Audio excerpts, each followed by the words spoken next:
विकार आना, अपने आनंद को ढक दे जो, कामना आकर के कुछ भी, तो उस समय अच्छा ना लगना, यही बादल है हमारा।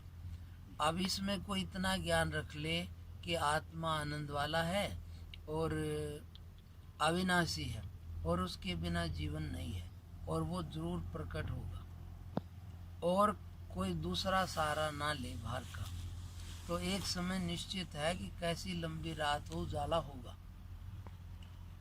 इस ज्ञान को रख ले तो ये है कि अपने आप में एक समय पर आत्मा प्रकट हो जाएगा, लेकिन आदमी से टिकाव नहीं हो पाता, धैर्य नहीं रह पाता। अरे यार कुछ ठीक नहीं लग रहा, चल इससे तो अच्छा है ये नहीं मिल रहा तो वो ही ले ले। नशे वाले को किसी को नशा हो जाए ना तो ये नहीं तो बड़बड़ा जाए कि कैसे भी कुछ कर, ऐसे ही ये है। लेकिन इतना सा ही है, अगर धैर्य रख सके कोई तो अपने आप अज्ञान या बादल आया अपने आप हट जाएगा, ये बात सही है, और अपने आप में अच्छापन आ जाएगा। अपने आप में अच्छापन आ जाए तो ये मुक्ति है, और किसी किसी का बंधन करके लानी पड़े तो वो बंधन है। समझ में आया कि इतना सा है। लेकिन अब आदमी जब अकेला होता है तो उसको अच्छा नहीं लगता, तो जहाँ भी अच्छा लगता है उसके संस्कार अंदर रहते हैं। अरे यार चल वहीं ठीक है, उसके संग में चला जा, उसके संग में चला जा, तो वहाँ जाके अच्छा लग जाता है। थोड़ी सी देर के लिए चलेगा बढ़िया, फिर थोड़े दिन में झंझट खड़ी हो जाएगी। समझे कि नहीं? ऐसे ही अनादि काल से सब चक्कर चलते ही जा रहे हैं। तो ये आत्मा की बात है सहज में। अब बात रही, अब इसमें कोई कहेंगे आके भाई ठीक है, फिर प्रकृति का एक अपना वो है, बल है, खिंचाव है। इसमें 3 गुण है, किसी भी चीज़ को देख के ओहो ऐसा है वैसा ये है, इसके चक्कर से आदमी बेचारा आत्मा के सुख को पसंद नहीं करता, वो तो तुरंत के बाहर के सुख के चक्कर में पड़ता है। इसके लिए फिर क्या करें, आके भाई हमारी वासना से हम दुखी हैं, तो जो भी कोई समर्थ होया है, जो इससे पार गया है और आगे पार कर सकता है,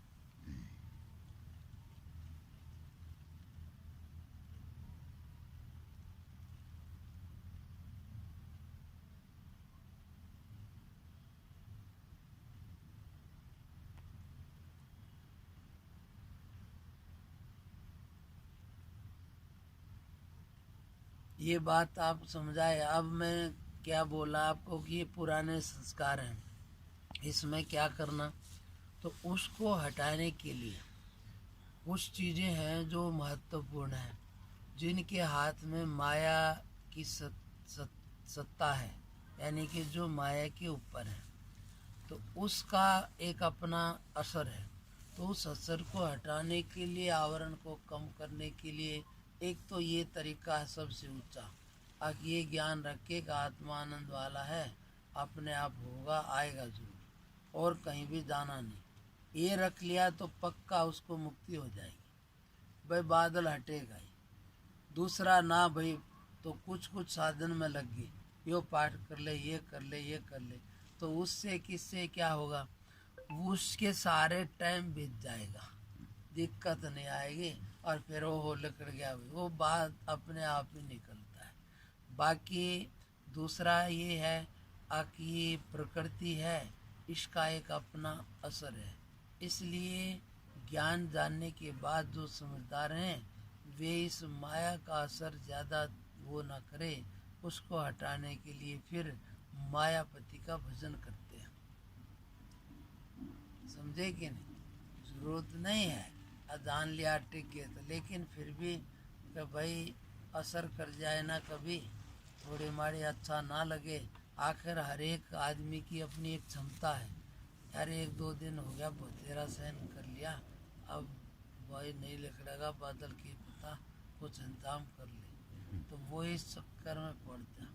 तो उसके लिए फिर यहाँ पर ये है जो हम पहले बताते हैं आके हमारे जो आवरण हैं आए, तो उसके लिए हे अंतर्यामी परमात्मा, अब हमारा शुद्ध आत्मा का हो और परमात्मा का हो, एक ही चीज़ है।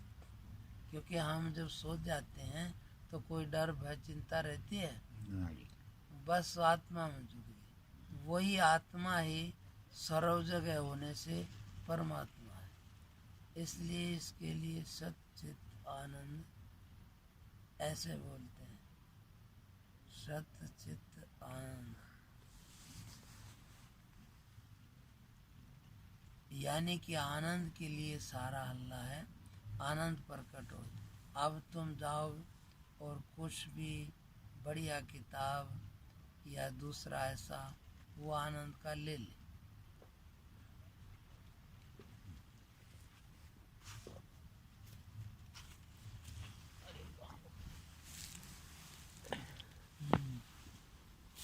तो उसलिए क्या होगा फिर, तो उसके लिए फिर ये उपाय है कि ये नहीं बनता। एक तो ये है जो उत्तम है कि कुछ नहीं करे, बस ये ज्ञान रख के बस अपना रहे आराम से, भाई क्या है बादल आया चलत है। दूसरा भाई नहीं भाई हमसे तो नहीं बनेगा, तो फिर अपने जो भी हम करता बने बड़ी गलती है या हमने कुछ भी गलत किया जिससे आवरण आया, तो उसके लिए अंतर में सबके परमात्मा है, यानी कि अपने से ही माफ़ी मांगे।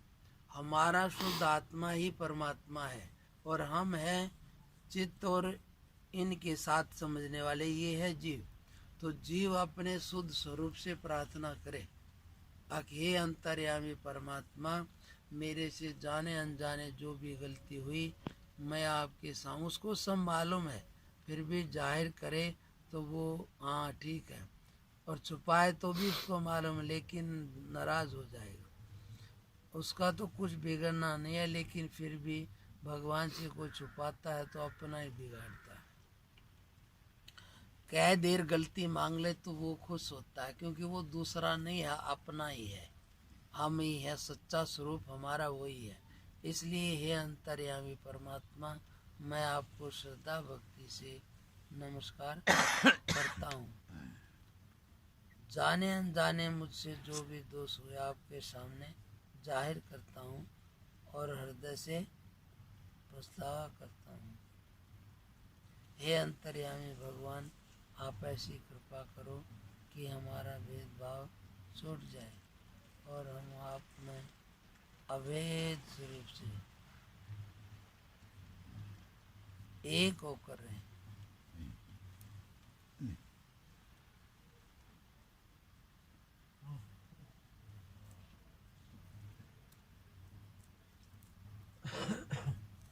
इतना बोल करके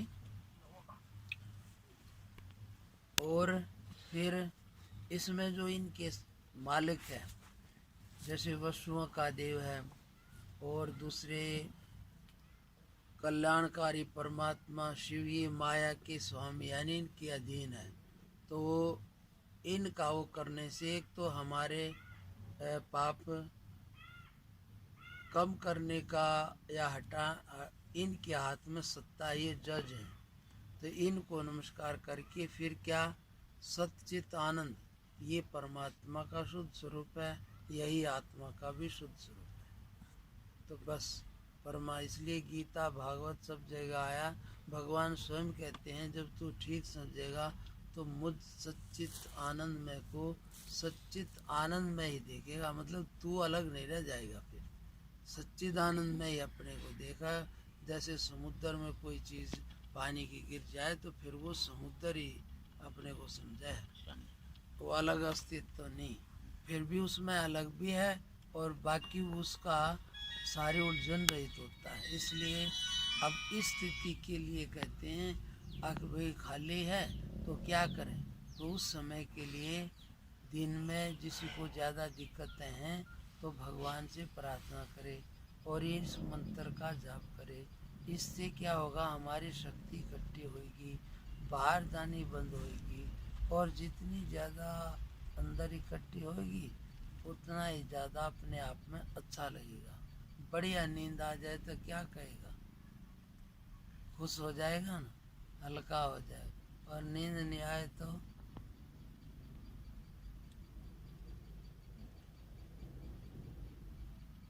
फिर अच्छा नहीं लगेगा ना, यही बात की और कुछ। भाई नींद नहीं आए 2 दिन तो कैसा लगेगा, भारी लगेगा ना। इसलिए आत्मा से जुड़ के ही अच्छा है, लेकिन संसार की माया है कि इधर लगता है, इसी बात आई। अब उसके लिए ये है कि संध्या का समय है, दिन में 11:30 से 12:30 सुबेरे होता है, सूर्य उदय के आधा घंटा इधर आधा इधर, 1 घंटा ऐसे ही शाम को।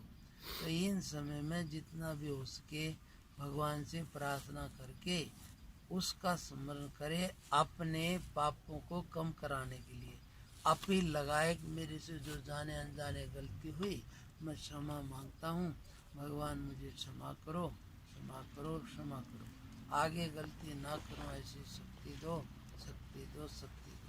हे अंतर्यामी भगवान, आप ऐसी कृपा करो कि हमारा भेदभाव छूट जाए और हम आप में अभेद स्वरूप से एक होकर रहें। ऐसे भाव से बोल के फिर ये जिससे बन जाए, ज़्यादा दिन में है अकेले में भी घूमता फिरता कर ले, और नहीं तो सुबह शाम बैठ के जिसको आफत हो, पाप कम करना हो, उसके लिए ये है। अब उसके लिए मैंने पहले ही बताया, तो उसमें कौन काम करते हैं। ओम श्री परमात्मने नमः, श्री गणेशाय नमः बोल के नमो वीतरागाय, जो भी बीत गया राग, जिसका भगत संत जो भी भगवान को प्राप्त हो गए उनको नमस्कार। वसुओं का देव है भगवान कृष्ण, इसलिए भगवान ने कहा मेरा गुणगान कर। क्यों कर भाई, बोले मेरा कोई काम नहीं अटक रहा, लेकिन ये जो मेरी माया है ये 3 गुणमयी है और ये बड़ी कठिन है पार करनी, इसलिए तू मेरी शरण ले लेगा तो ये मेरे अधीन है, तू आराम से पार हो जाएगा। बाकी मेरा कोई काम ना अटक रहा, तू मत कर। जिसको नाव की उसको जरूरत पड़ा है, जिसने पार जाना और तरना नहीं आता उलझन हो, बाकी नाव को कोई जरूरत नहीं है। लगा दिया भोग? हाँ जी भोग लगा, गुरु जी भिक्षा आ गई। हाँ, तब मैं वहीं से जाके ले आऊँ तो नहीं। हाँ हाँ रख ले। और कौन है? अभी बैठ जा, अभी क्या है वो एक माला करते हैं, बैठे रहो चुपचाप ले करके, और खोल ले, वो दूसरा उठा ला ज्यादा हो। हाँ जी ला रही। वो पल्लड़ उधर है रे, उठा ला। तो उसमें क्या होता है, अभी संध्या का समय है तो हम बोलते हैं, तुम बोलो ओम श्री परमात्मने नमः। बैठ जाओ तुम, अंदर हो जाओ और अंदर ही। श्री गणेशाय नमः, श्री गणेशाय नमः। तो नमो वीतरागाय, ओम नमो भगवते वासुदेवाय, ओम नमः शिवाय। जय सच्चिदानंद, यानी सच्चिदानंद परमात्मा का स्वरूप है और सच्चिदानंद ये हमारा शुद्ध स्वरूप है। हाँ यहाँ तक बिता दे, आगे बस खोल दे। मने नमः श्री गणेशाय नमः, इसलिए उलझन है तो निकलने के लिए। नमो वीतरागाय, ओम नमो भगवते वासुदेव, ये वसु का देव है, हम इसमें जीते हैं। तो ये वसु सीधे रहेंगे तो उलझन नहीं आएगी, टेढ़े हो जाएंगे तो अपने आप में अच्छा नहीं लगेगा, इसलिए इसको बोलते हैं। यहाँ रख लो, आगे बैठ जाओ। मैं वहीं आता, तुमने बोलना था, रख लेना नीचे या उस बाल्टी में धर दे, बस बैठ जाओ। तो इसको बोलेंगे ऐसे करके, इनका स्मरण करें। फिर जय सच्चिदानंद, यानी कि मन में भाव शुद्ध स्वरूप के लिए करे, और ये रखे मेरा सच्चा स्वरूप ये है, मतलब अपने से ही अपने ही शुद्ध स्वरूप को नमस्कार करके प्रार्थना करनी है। अंदर ही सब कुछ है, उलझन वाला भी अंदर है और निकला हुआ भी अंदर ही है। इसलिए शास्त्र बोलते हैं एक पेड़ पर दो पक्षी है, तो वो यही शरीर है, इसी पर दोनों है, उलझन वाला भी निकला हुआ भी। यानी कि जीव अर्जुन को कह दो और शुद्ध आत्मा भगवान को सुन, इसलिए वो बता दे। तो ऐसे बोल के महत्व उसको दे, अपने को ठीक करे। तो इस प्रकार से ये माफ़ी मांगने से जो हमसे गलतियाँ हुई हम कर्ता बने। सारा झगड़ा है अज्ञान में, ज्ञान होने से कुछ नहीं है। लेकिन फिर भी ये कितना भी है माया प्रबल है, हटती नहीं। इसलिए मायापति की शरण लेने से आराम से बात बन जाती है। नमो वीतरागाय, ओम नमो भगवते वासुदेवाय, ओम नमः शिवाय। जय सच्चिदानंद। नमो वीतरागाय, ओम नमो भगवते वासुदेवाय, ओम नमः शिवाय।